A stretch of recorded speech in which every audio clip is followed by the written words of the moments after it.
Hong Kong police threaten to kill. Protesters are on the offensive, and a mocktail to die for.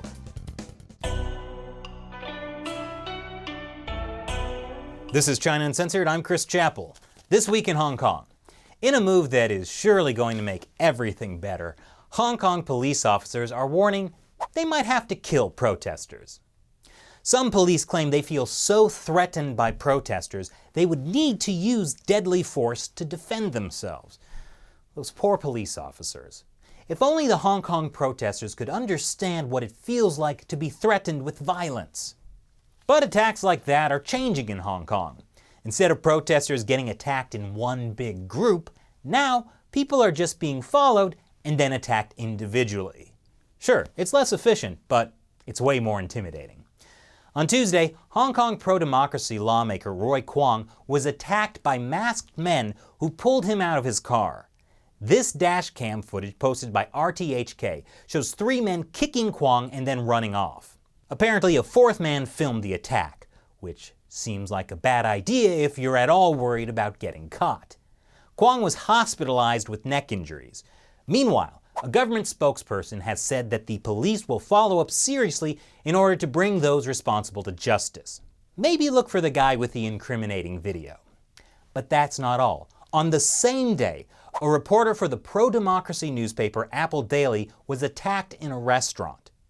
4 men dressed like protesters punched and kicked the reporter and her sister while mentioning Jimmy Lai, the owner of the paper. So clearly, they knew who the reporter was.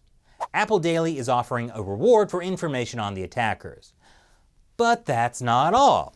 Again, on the same day, this woman, a Falun Gong practitioner in Hong Kong, was attacked by 2 men in black shortly after she left a police station.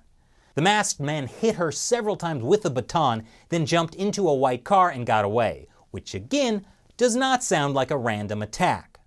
Falun Gong practitioners haven't really been involved in the Hong Kong protests, but this attack shows that any people who speak out against the Chinese Communist Party could now be in danger in Hong Kong. You know, Falun Gong practitioners have been dealt loads of violence over the years in mainland China. I don't think they've ever said they might need to kill someone. But there has been a lot of confusion in the midst of these protests that have rocked Hong Kong for more than 100 days. For instance, this video has gone viral recently. It shows what appears to be police kicking a man in a yellow shirt. But Hong Kong police say it wasn't a man, it was a yellow object. Wow, they're taking this dehumanization thing kind of literally. Guys, you're supposed to make your contempt look less obvious. Otherwise people might notice. Amnesty International is now also accusing Hong Kong police of brutality. The evidence leaves little room for doubt. In an apparent thirst for retaliation, Hong Kong security forces have engaged in a disturbing pattern of reckless and unlawful tactics against people during the protests. This has included arbitrary arrests and retaliatory violence against arrested persons in custody, some of which has amounted to torture. From those experiences, we can see a common thread running through, that the Hong Kong government is failing to facilitate, failing to allow allow peaceful assembly, to allow critical political speech, because of the concern that somehow this would be violating the one country, two systems principle, which is new. However, it can't be denied that the protests, which began peacefully, have taken a violent turn. Well, I mean, they always were violent. That is, the police and triads were violent. But now, some of the protesters are getting violent as well. Anger and tension on Hong Kong streets spilled into bloody violence on Saturday night. In a video obtained by broadcaster TVB, men who reportedly disagreed with Hong Kong's protest movement can be seen being savagely beaten by protesters. Protesters also targeted businesses linked to mainland China at a mall in Sha Tin, as well as vandalizing the nearby subway station. This is the ticketing system for the MTR. It's been completely trashed.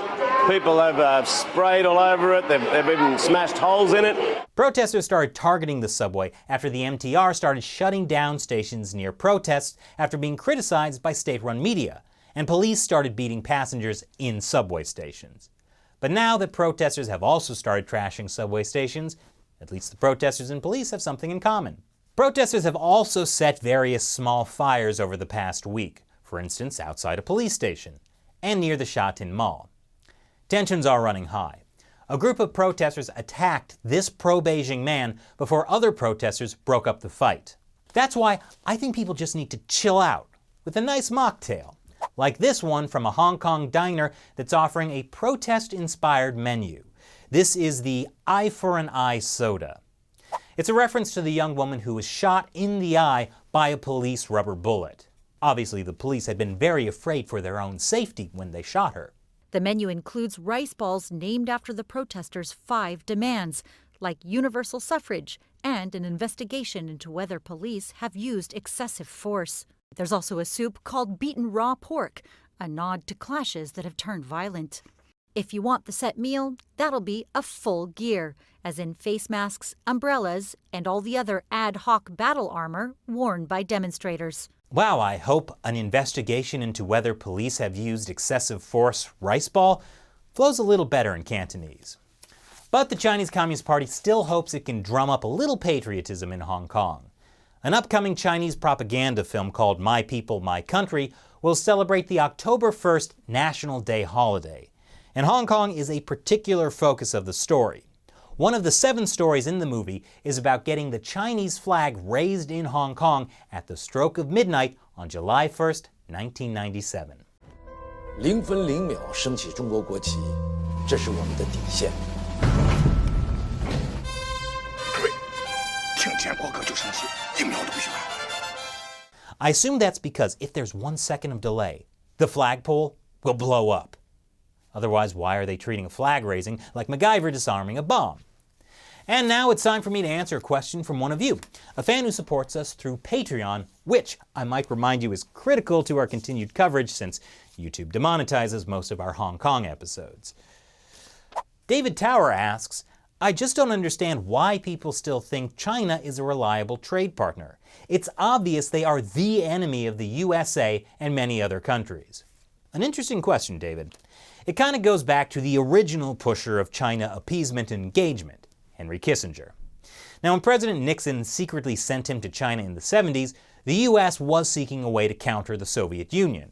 And at the time, dragging China away from the Soviet sphere of influence seemed like a good idea. And the belief was that if we engage with China, they'll see how good our system is and will shed their erroneous communist ways. Obviously, that did not happen. But there was a whole generation of experts trained in that line of thought. And so the narrative continues. The Chinese Communist Party will change if there's engagement and appeasement. Over the past 2 to 3 years, however, that attitude has been changing. China is now being called a strategic competitor, which is why standing up to the Chinese Communist Party is one of the few bipartisan issues in the United States right now. Thanks for your question. And thank you for your support. Visit patreon.com/China Uncensored and contribute so that we can keep making great episodes for you.